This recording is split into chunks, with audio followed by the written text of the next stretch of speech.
But first, we begin this afternoon with 3 breaking news stories that we're following for you at this hour. First, let's get to this. Oklahoma State Bureau of Investigation releasing new information within the last hour on the disappearance of these 2 Kansas women. A lot of mystery around this, not a lot of answers, but we know this now. Veronica Butler and Jillian Kelly, both of Hugoton, were traveling together to Oklahoma to pick up children. Their car has been found. They have not.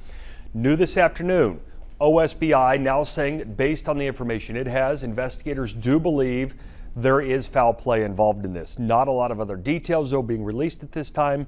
The situation prompting one school in the Oklahoma Panhandle to go on lockdown at one point. Brandon Stitt working to put together everything we know on this case, and that will air tonight at 10 o'clock.